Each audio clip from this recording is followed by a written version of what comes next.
In 1850, close to 80% of chess games opened like this: white pawn to e4, black pawn to e5. This is called the open game, and for decades, it was pretty much the only way that chess was played.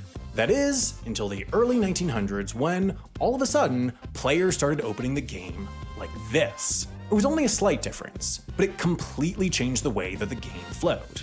By the 1930s, neither of these openings were particularly popular at all. You would usually see a game open like this. But over this entire period, the game remained pretty much entirely unchanged. It's the same 32 pieces, making the same moves over the same 64 squares.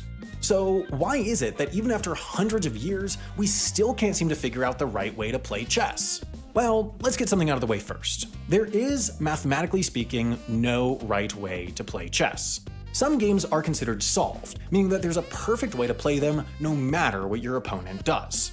You can never lose a game of tic-tac-toe if you play like this, and you will always win a game of Magic the Gathering if you stop playing Magic the Gathering and go outside. But chess is a little different. There are so many possible permutations of a game of chess that, even if technically solvable, the number of moves you'd have to keep in your head at once would only leave you room for breathing and a little bit of drooling. So it's a little hard to say whether we've gotten objectively better at playing chess over the years. All we know is that we play it differently. But then the question gets even weirder. What's the thing that's causing us to play differently? Well, for the first few hundred years that it existed, people didn't take modern chess all that seriously, which might have had something to do with the fact that they were busy surviving plagues, or, well, not surviving plagues. Some of the more prominent chess heads of this early period were this guy, Pedro Damiano, whose best piece of advice was, quote, "If you see a good move, try to find a better one," and this guy, Roy Lopez, who invented the big brain strategy of just positioning the chessboard in such a way that the sun got in your opponent's eyes long enough that maybe they wouldn't notice if you did something stupid. And look, I'm probably being a little unfair to these nice little gentlemen who just wanted to write their nice little books about chess, but the point is,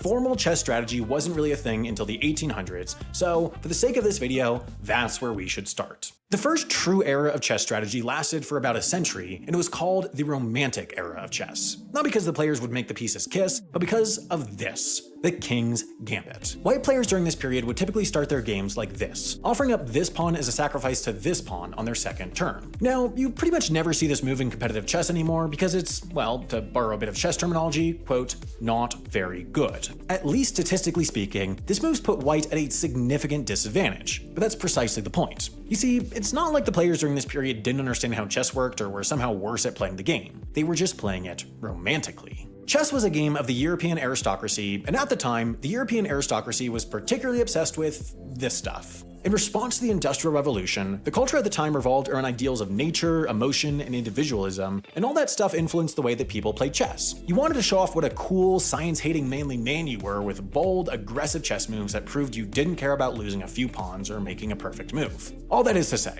if no one had invented the steam engine, people might have been opening their chess games like this instead of like this. But as romanticism fell out of fashion, so did being bad at playing chess. Alongside the rise of the realism movement, people started treating chess like a science, and positional chess became the hot new thing. Instead of weaving an exciting narrative where you chase your opponent's king all over the board, you would focus on setting up tiny statistical advantages over long periods of play, usually in order to take control over these four squares, and the perfect game of chess was considered one that ended in a draw. Players from the previous generation would have considered this ridiculous and cowardly, but they tended to have less influence during this period because they were, super dead. By the 1950s, chess took on a new role in global culture. It was a way for Soviets and Americans to smack each other around without smacking the earth off its axis. Instead of being a science, chess was now a sport. Chess competitions like the 1972 World Chess Championship between Boris Spassky and Bobby Fischer were as close as the two countries could get to actual warfare, so you started seeing the sort of public-facing tactics that were popular a century earlier. People played more aggressively, taking bigger risks, and making bigger sacrifices. Nowadays, chess tactics are all over the place. The statistical spread of chess openings is more diverse than ever. But one of the biggest influences on modern chess is the fact that we taught some very precisely arranged piles of sand how to play chess, and that sand turned around and said, "Boy, you guys sure are bad at playing chess." For the past decade or so, the world's best chess players have been training using computers, and those computers, in turn, have revealed strategies that were never intuitive to human brains. Even moves as simple as shifting a piece back into a position where it previously was. This is something that chess players intuitively avoided for centuries until computers started doing it to kick our butts.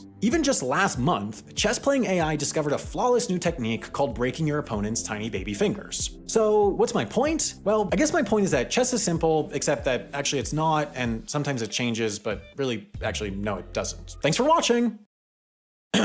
Now, I know this is the part of the video where I'm supposed to sell you something, but today I'm going to tell you about something that's 100% free. Morning Brew. Morning Brew is a daily newsletter that I read every single day to get caught up on the latest in business, finance, and tech. Before I subscribed to Morning Brew, I would waste my mornings just scrolling through Twitter in bed and come away with nothing but a few mediocre memes and a general distaste for humanity.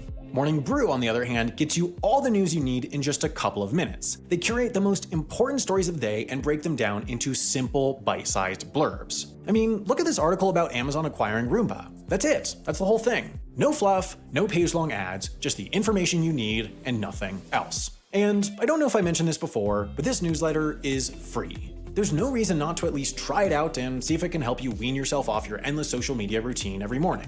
It only takes 15 seconds and it'll make your mornings so much simpler. Just click the button on screen or follow the link in the description to sign up for free today.